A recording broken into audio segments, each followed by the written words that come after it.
vulnerable con ustedes y contar un poco de mi testimonio. ¿Cuántas de las personas que están aquí estuvieron escuchándome ayer? Acá yo. Bueno, entonces voy a repetir un poco de todo lo que dije ayer.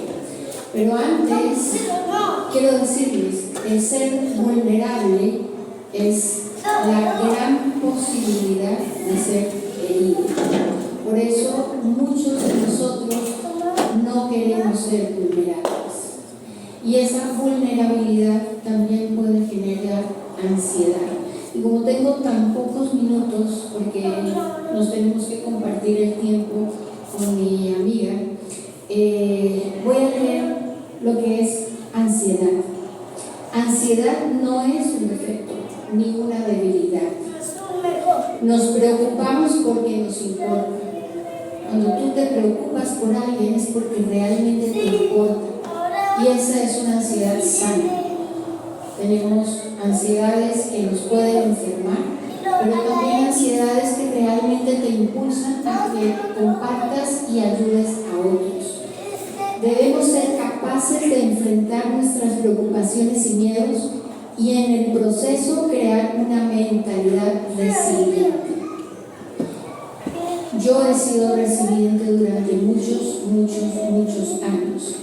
Y es porque realmente he sentido esa ansiedad, pero la he convertido como en una energía para poderme volver a levantar. Y eso es lo que significa resiliente. No siempre puedes cambiar las situaciones, pero sí puedes cambiar la forma de responder ante ellas. Y la resiliencia es nuestra capacidad de recuperarnos y es la fuerza de hacer frente al infortunio y reorientar nuestra vida para superar el sufrimiento y el miedo. Yo soy empresaria colombiana y fui empresaria desde los 20 años, una de las mujeres más adineradas de Colombia. Por muchos años administré 5 almacenes como los que ustedes tienen aquí, como los de Falabella. Yo tenía 5 de esos almacenes en todo Colombia. Mi esposo manejaba otro rubro que era la parte agroindustrial. Teníamos 6.000 hectáreas de tierras sembradas, 36 clases de frutas y verduras. Éramos los mayores expendedores de frutas y verduras en todo el país y a nivel internacional. Nosotros hacíamos para Goya, helados, materia prima para helados en Holanda, en Europa, en general. Y este emporio, el 5 de mayo del 2005, el 11 de mayo del 2005, nosotros nos vimos involucrados en un sistema nos acusaron de muchas cosas que realmente dieron para que nos quitaran, nos confiscaran todos nuestros bienes. Desde el 2005, el 10 de mayo yo era una de las mujeres más ricas y el 11 de mayo no tenía absolutamente nada. Mi esposo, su familia y toda la gente de importancia de nuestras empresas, gerentes, contadores, abogados y toda la gente que tenía alguna importancia dentro del liderazgo, todos fueron a la cárcel. Yo, en una forma sobrenatural, por ser la esposa y también dirigente de las empresas, a mí no me tocaron. Y entendí por qué no. Yo tuve un sueño 2 años antes de todo lo que iba a pasar, que nunca lo entendí sino hasta ese momento. Yo iba por un terreno que era como lleno de espigas, era hermosísimo, y sabía que las personas que iban delante de mí eran los empleados de mi esposo, no los míos. Nosotros teníamos en conjunto más de 10.000 empleados, manejábamos los dos, para que ustedes se vean la dimensión de lo que nosotros manejamos. Y ellos iban con una hoz abriéndonos camino y nosotros de la mano íbamos caminando. Inmediatamente adelante de nosotros, el último de la fila, antes de nosotros, se volteó y con una hoz estaba vestido de como una túnica, como los del Ku Klux Klan, con unos ojos incandescentes horribles, partió a mi esposo por la mitad y a todos los que iban delante de la fila los partió a raíz de pierna. Fue un escenario dantesco porque eran ríos de sangre. Cuando levantan la hoz para tocarme a mí, no pudo. Yo me arrodillé en el sueño y le dije: Señor, extiende tu misericordia. ¿Qué está pasando? Y me desperté. Yo pensé que mi esposo iba a morir en una forma trágica, que me iba a quedar viuda, que iba a quedar con miles de problemas, pero la verdad pasó algo peor. Nos quitaron todo, él en la cárcel, toda su familia, y yo, después de un mes, porque me levanté como una vocera ante gobiernos, ante todo, me levanté para ver qué podía hacer. Entonces el gobierno, al ver que estaba siendo escuchada, me libraron orden de captura a mí y a mis hijos por ser mayores de edad. Por lo tanto, tuvimos que salir huyendo para Venezuela y nos fuimos por los caminos verdes, donde no podíamos sellar la salida de nuestro país porque no podían saber dónde nos íbamos a ubicar. Así que mi primer país de asilo fue Venezuela. Y sé por su pastor que aquí hay muchos venezolanos. Y de verdad agradezco a ese país y abrazo y amo a los venezolanos. Amén. Me dieron asilo por muchos años, por más de una década. Y fue una bendición. Quiero contarles el por qué Dios me llevó a Venezuela. Yo, como les conté, fui empresaria y una de mis otras empresas era una empresa de comunicaciones. Pero las comunicaciones no como las de ahora, sino como las de hace 30 años, que antes teníamos un teléfono que discaba, ¿no? Que hoy yo tengo 5 nietos, tengo 3 hijos, todos casados, y uno de mis nietos que está hoy en Chile, que están viviendo en República Dominicana, están en un hotel donde todavía hay esos teléfonos para comunicarse para la operadora en la recepción. Y levanta el teléfono y hace tú. Y me dice: ¿y qué es tú? O sea, ya los niños no tienen ni idea de qué es eso. Sí, ya es celular y tecnología. Yo tenía esta empresa de comunicaciones donde vendía las tarjetas que se raspaba el número, para ustedes marcaban ese número y podían llamar al exterior en una forma más económica. Me fue muy bien, muy bien. Mi primera facturación fue extraordinaria. Y cuando empecé a ver esos números, yo me senté en mi escritorio a contar el dinero y a decir: todo esto entró a mi cuenta bancaria y me lo gasté en papel. La primera vez que escucho con voz audible a Dios diciéndome: Gloria, ¿qué haces? Y sentí, no un regaño, pero sí diciéndome: no me has preguntado nada de lo que vas a hacer. Y yo simplemente pensando en que la ofrenda, el diezmo, estaba bien, porque eso es como la regla en general. Yo diezmo, ofrendo y el resto me lo gasto en lo que yo quiero. Me dijo, ni un solo centavo de eso es tuyo. Tú vas a sembrar en Venezuela y en Chile. Y mi pregunta fue, pero yo no conozco a nadie en Venezuela y en Chile, Señor. Sí, pero yo los conozco a todos. Ese fue mi primera siembra de todo, porque Dios me lo pidió todo.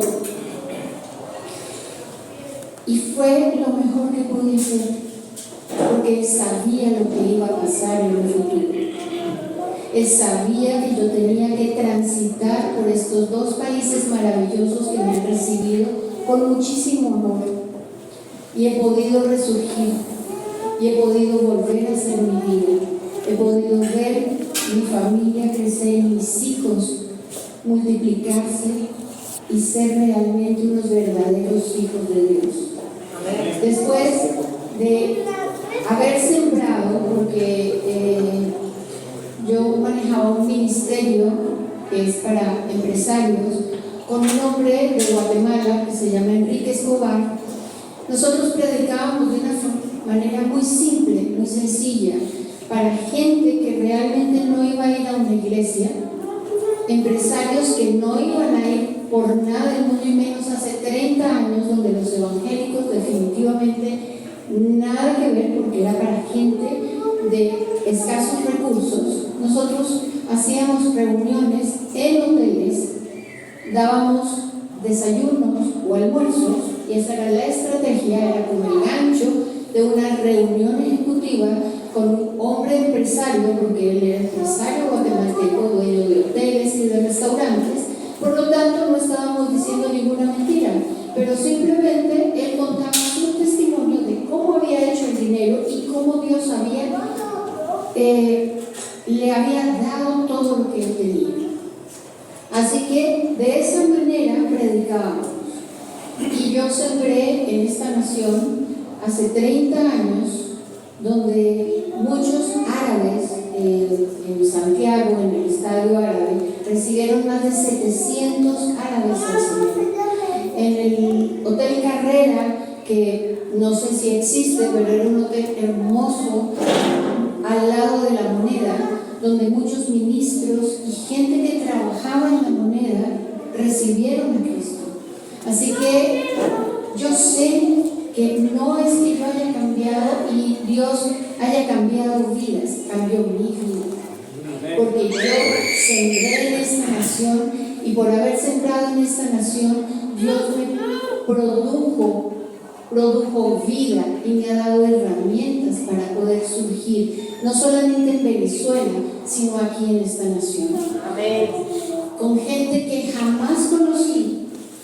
No, de hecho sí conocí, porque en Venezuela, cuando empecé a hacer relaciones, y lo más lindo es que mi pastor, que siempre fue mi pastor y mi pastora, Samuel Orozco y Nancy, ellos me presentaron a muchísima gente. Son unos de los pastores que tienen más gente, las acacias, la iglesia es una de las más grandes en Venezuela. Me presentaron a muchísima gente, y en el transcurso del tiempo, gente que me ayudó fue gente que recibió a Cristo en las reuniones de hoteles que yo hice. Así que Dios no se queda con nada. Amén. Lo que tú siembras, eso cosechas. Amén. Y nunca vas a sembrar lo suficiente, porque Dios te va a siempre a bendecir más. Amén. Más de lo que tú das, eso siempre vas a recibir muchísimo más. Amén. Y los que son inmigrantes me entienden que empezar en un lugar, por más de que tú tengas la bendición, no es fácil. Eso crea ansiedad, eso crea algunas situaciones de temor. Pero yo les digo, o sea, el futuro, el pensar en el futuro genera ansiedad. Pero el 85% de los pensamientos que nosotros tenemos no suceden. Y lo único que les digo es,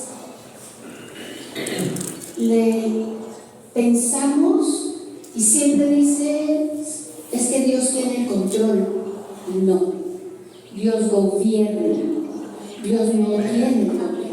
Dios gobierna. El que quiere tener el control eres tú, soy yo. Quiero tener el control de mi salud, quiero tener el control de mis finanzas, quiero tener el control de todo, pero es Dios quien gobierna. Él es el que te provee, Él es el que te sana, Él es el que te da paz, esa paz que pasa sobre todo entendimiento, porque es que la paz no es la ausencia de situaciones adversas. La paz viene aún en medio de tus circunstancias.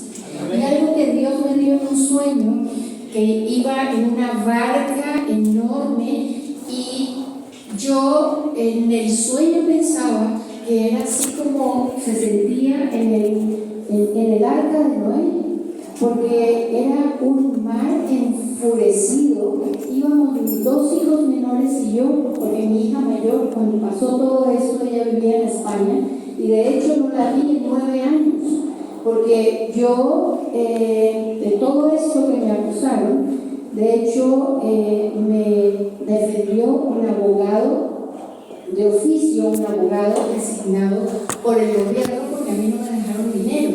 Y después de 8 años me dijeron, es libre, usted no hizo nada.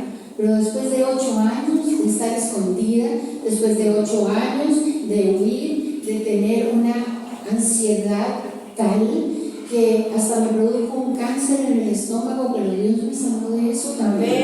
Así que yo sé de las cosas que Dios hace y de lo que sigue haciendo y de lo que hará.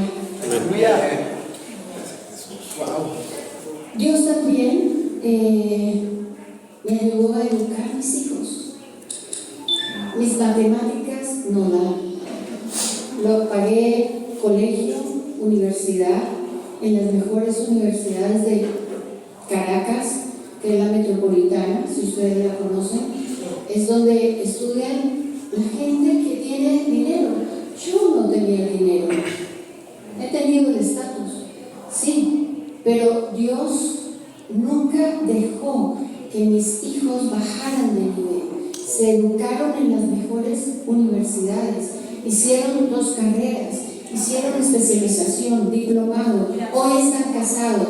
Mi hijo varón vive en Taiwán, casada con una australiana que conoció en África. Tengo un hijo un nieto español, la otra es chilena, la segunda es chilena, la tercera es australiana, el cuarto es taiwanés y tengo una quinta que es chilena. Tengo la ONU completa. Y el diablo quiso restringir mi vida, me quiso coartar, quiso que las fronteras no se abrieran para mí. Pero el Señor, una cosa dice el hombre, pero otra cosa dice Dios. Así que eso es lo que tú tienes que creer, lo que Dios dice de ti, lo que Dios hace por ti, y todo recordar lo que Dios ha hecho para llevarlo al presente, pero sin la ansiedad de lo que tú tienes en el futuro, la ansiedad de lo que a lo mejor ni va a suceder. Dios tiene control. No, Dios gobierna. Suelta tú el control. Suelta tú el control. De la misma manera que vayas dando paso a paso para soltar el control, de esa misma manera Dios puede crecer en tu vida. Dios puede hacer en tu vida. Y quiero leer algunos de los versículos de los cuales yo me he apropiado y lo hago vida en mi vida. Y si lo dice la palabra, es vida y es verdad. Así que si lo dice allí, yo le digo a Dios con toda libertad. Yo no me estoy inventando esto. Así que si tú lo dices, tú lo haces. En el Salmo 118, 5, 6 dice: en mi angustia oré al Señor, y el Señor me respondió y me liberó. El Señor está de mi parte, por tanto no temeré. ¿Quién está de mi parte? El que hizo todo. que provee, Él es el que sana, Él es el que da paz a pesar de las circunstancias. Y me quedé en el sueño de donde iba la barca y me lo salté. Se los voy a contar. Iba en esa barca por un mar enfurecido. Y mis dos hijos y yo, en ese mar enfurecido, como no había cinturones de seguridad, yo daba tumbos por todas partes hasta que el mar calmó. Y el Señor me dijo: móntate en la barca como en el día de la tormenta. No mires tus circunstancias, sino lo grande de tu Señor. Esto es lo que yo he hecho durante todos estos años. Han sido 18 años de este caminar. Han sido 18 años donde en 8 años me dijeron: eres libre. Pero han pasado 18 años y a mí no me han regresado las cosas, aunque me declararon libre de toda culpa. Yo sé, porque sé, que aunque no quieran devolverme las cosas porque son tantas y han robado tanto, que al entregar tienen que entregar cuentas de todo lo que han hecho con ese dinero. Y lo que no quieren es entregar cuentas porque ya no hay ese dinero. Porque son tantas cosas y tanto dinero que ha pasado por gente corrupta del gobierno que no quieren devolverlo. Pero yo sé que Dios hace un milagro. Puede que no me devuelvan todo, pero con que me devuelvan la mitad, con eso soy más que suficiente. Pero igual, Dios me ha enseñado a vivir con el 0.0001%. Y Él dio feliz que todo lo que realmente antes tenía, porque antes no tenía tiempo para nada. No tenía tiempo sino de trabajar. Descuidé a mis hijos y yo hice familia en Venezuela. Creé vínculos con mis hijos. Los saqué adelante. Desafortunadamente con mi esposo no fue así, pero somos amigos, somos abuelos, realmente tiene su vida, yo tengo la mía, porque la distancia creó una brecha enorme, pero no importa, seguimos siendo muy amigos y siempre estamos juntos para ir en pro de nuestros hijos y de nuestros nietos, de realmente crecer nuestra familia. Desafortunadamente no pude compartir con mi mamá, no pude compartir con mi papá, no pude compartir con mucha gente amiga, pero siguen siendo amigos. Y a pesar de que han pasado muchos años, yo sé que cuento con ellos. Dios me dio la oportunidad de poder despedir a mi mamá, de estar con ella 2 meses antes de que muriera. Eso es una tristeza para mí, porque me apartaron durante muchos años de ella. Pero Dios me dio la posibilidad de que antes de morir partiera en mis brazos. Y doy gracias por eso. Y doy gracias por muchas otras cosas, por estar aquí, por estar en este país absolutamente hermoso. Un país que me ha brindado otro reencuentro, porque mis 2 hijas mayores, la mayor y la menor, empezaron hace 8 años a vivir acá. Yo llegué hace 5 y medio. Nos reunimos, empezamos a hacer familia de nuevo. Ahora mi hija mayor se fue para la República Dominicana. En este momento estoy solamente con mi hija menor, pero las distancias ya realmente no nos importan porque seguimos siendo familia y seguimos creciendo en paz, en amor y en unidad. Quiero contarles que a pesar de todas estas circunstancias, con estos 5 nietos que Dios me ha regalado, han sido las coronas más grandes que Dios me ha dado. El primero, oré muchísimo porque mi hija no quería, o sea, mis 2 hijos, porque mi yerno y mi nuera, o sea, mis yernos y mi nuera ya son mis hijos. Entonces, la primera pareja, mi hija mayor con mi yerno, no querían tener hijos. Duraron 9 años para tener hijos. Y yo oré muchísimo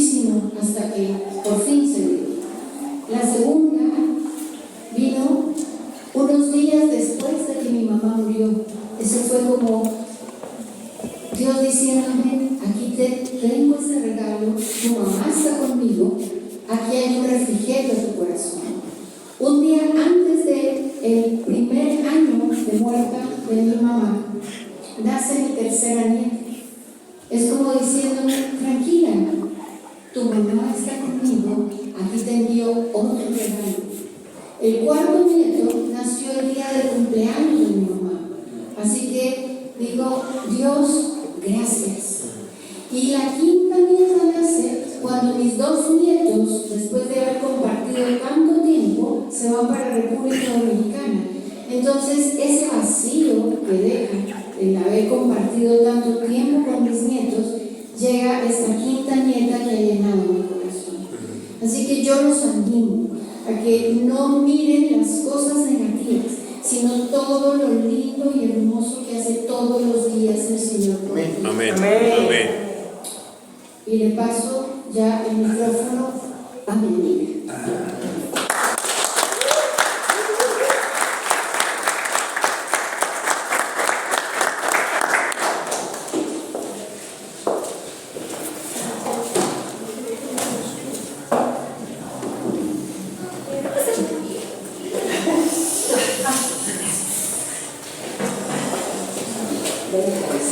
Voy a empezar acá.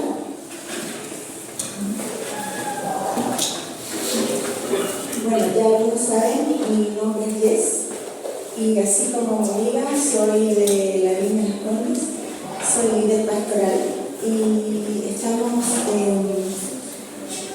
en eso, formando personas, formando nuevos líderes. ¿Me escuchan bien, cierto? O si lo digo, me escuchan. Ayer me tocó y estaba con nosotros, habían varios que estaban en el taller que yo estaba dictando y me tocó hablar acerca de la vulnerabilidad en el liderazgo. Pero hoy día quiero hablar de ser vulnerables nosotros con Dios. Y mucho de lo que habló mi amiga tiene que ver con ser vulnerable, tiene que ver con abrir el corazón a Dios. Quiero leerle algo. Esto está, si lo quieren buscar para que lo leamos juntos, está en Salmos 51.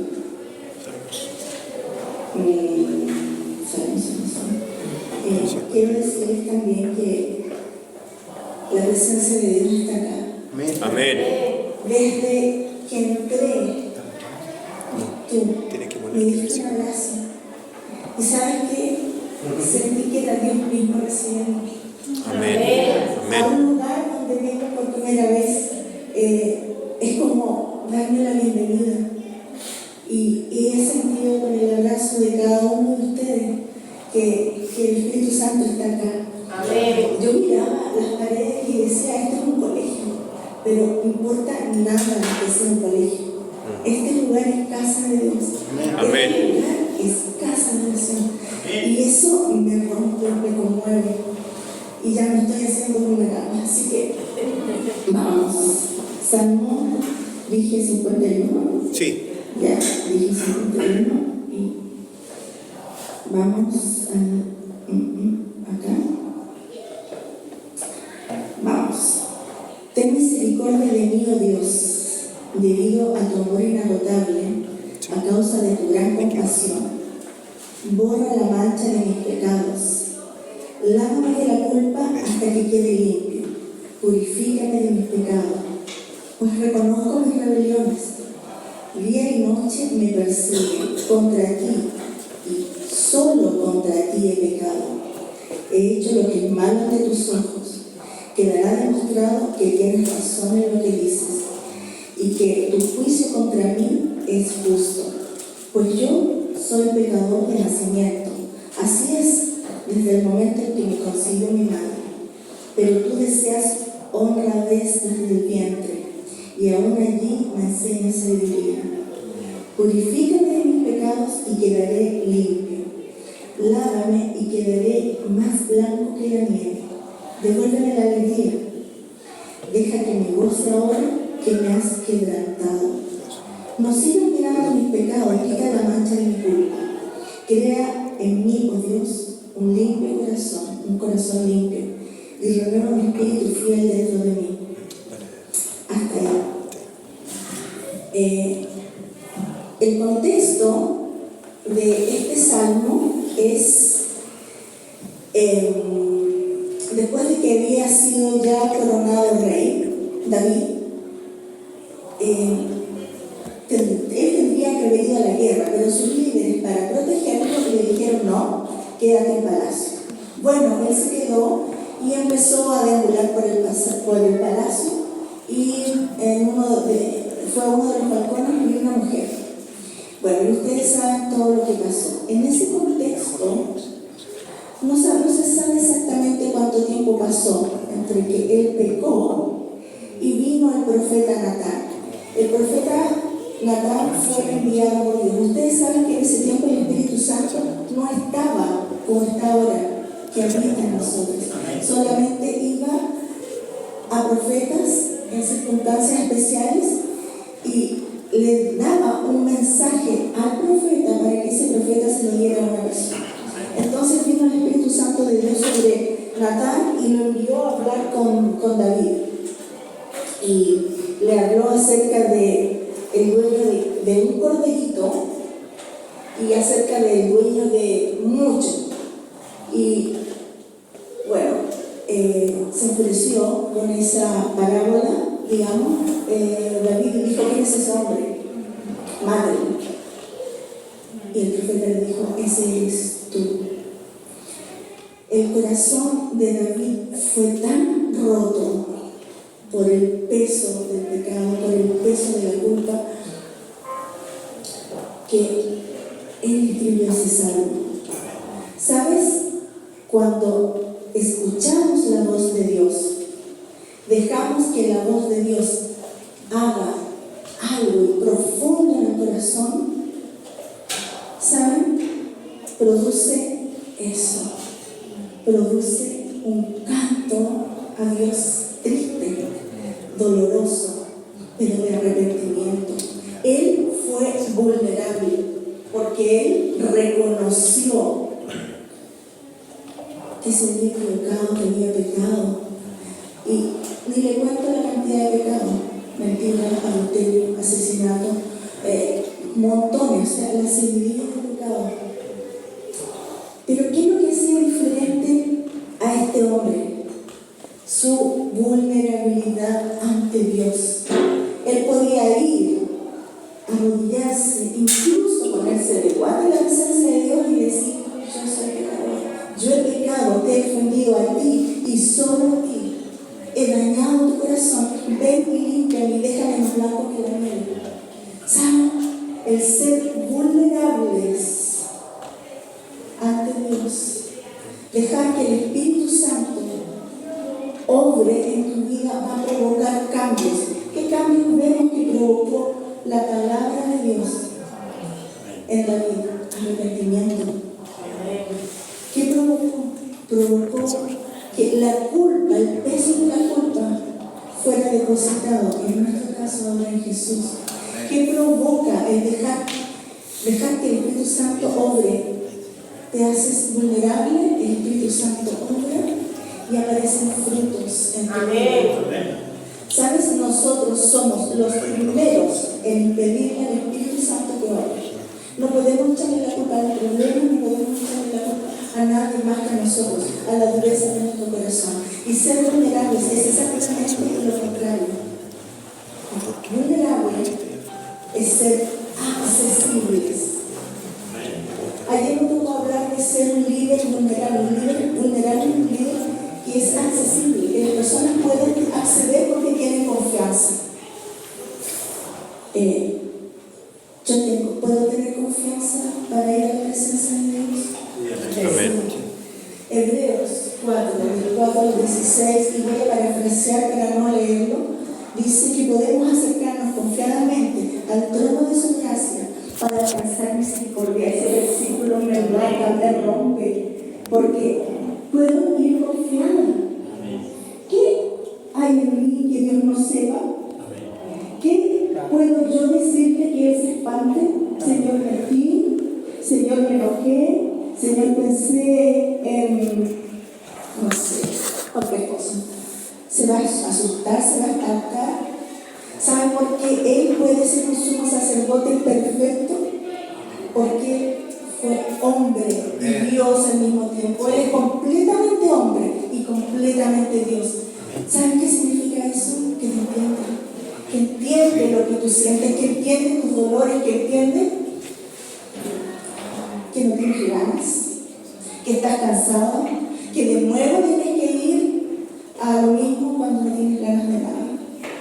Él entiende porque Él también sufrió, se cansó, se le rompieron los pies.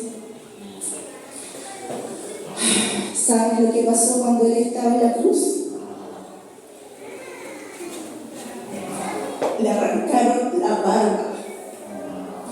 La Biblia dice que Él se dejó traspasar y golpear por nuestra paz. Tan importante es la paz nuestra que Él se dejó golpear. Él podría haber dicho no, pero dijo sí porque te ama y porque necesita que vivas en el diseño que Dios hizo para ti. ¿Por qué no puedo vivir en el diseño que Dios tiene para mí? Porque yo se lo impido. Porque a mí me da vergüenza, porque siento culpa, porque no quiero ir a pozos profundos. Hace años atrás Dios me dijo, te voy a llevar a pozos profundos donde mi luz no ha llegado. Y yo le dije, tuve la desfachatez de decirle no. ¿Por qué? Porque sabía que me iba a doler. Tuvo que pasar tiempo y luego Dios me pregunta, ¿ahora sí? Y yo le dije, ahora sí. ¿Por qué? Porque tuve que pasarlo mal más tiempo, porque tuve que sentir dolor más tiempo y porque me tuve que dar la vuelta larga. ¿Sabían ustedes que el pueblo de Israel tendría que haber caminado en el desierto un año? Y por la dureza de su corazón anduvieron 40 años. Yo no debía haber pasado todos esos años pésimo, pero porque yo le dije no, porque tenía miedo, porque sabía lo que iba a pasar.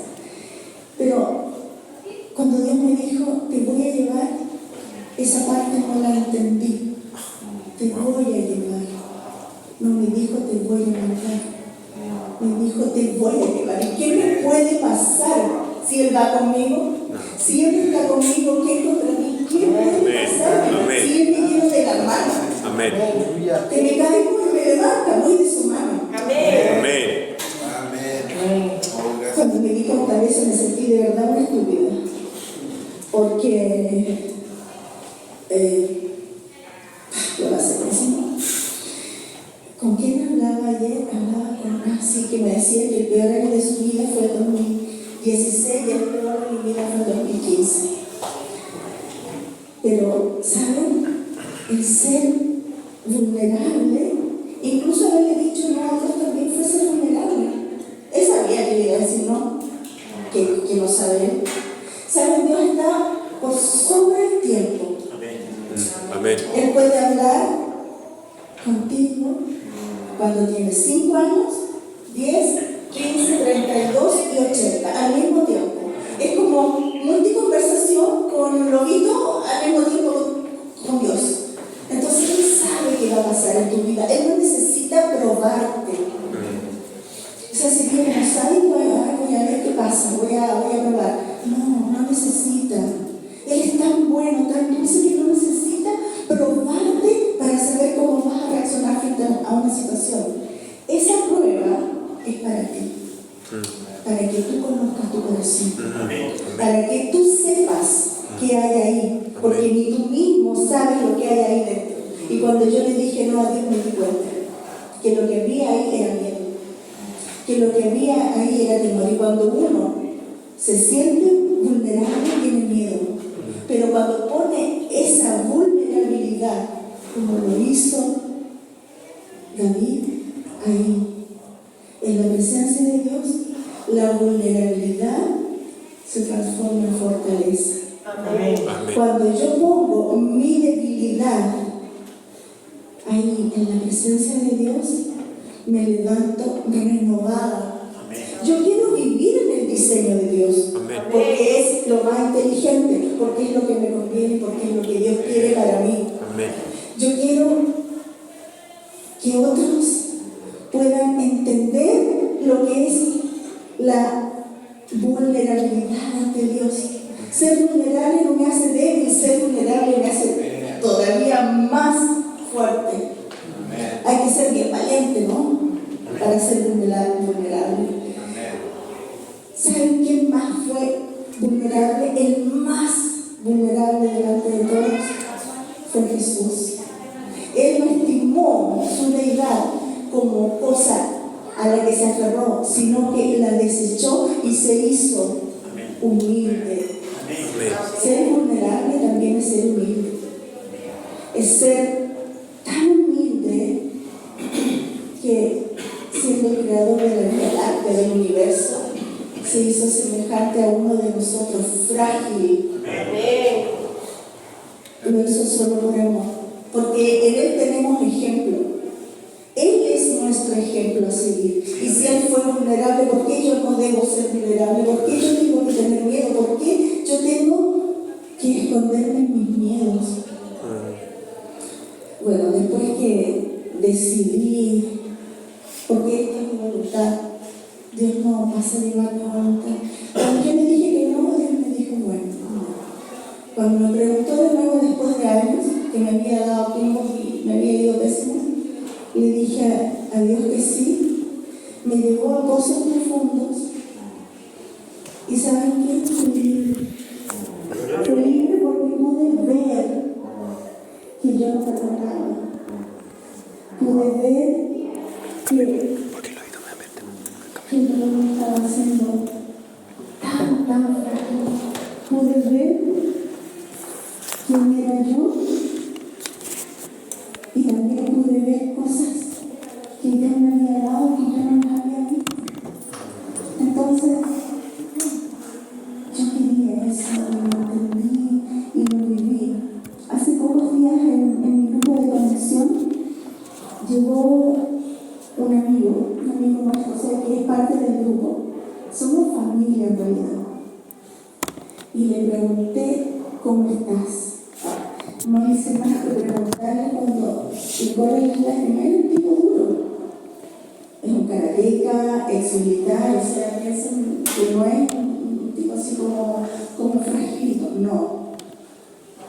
Por harto tiempo le estuve diciendo, y le estuvimos diciendo con mi esposo que fuera a un psicólogo, porque ya estábamos hablando alto con él, y él no sabía por qué él no hablaba.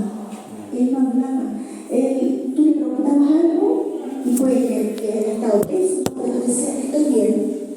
¿Les parece conocido? Sí, ¿Necesitas algo?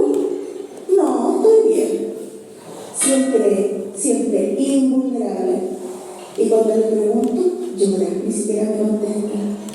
Y me dice, ahora yo fui a profundidades con Dios, Él no ha convertido, Él lleva un año con nosotros. Y hablé esto de ir a lo profundo con el Espíritu Santo. Y me dice, no quería, me dijo, y fui a profundidades y Dios me mostró por qué yo no hablo. Y me dio tanto dolor porque me dijo, yo no hablo porque cuando vine fui tan ignorado que no valía la pena que hablara. Y por eso yo no hablo.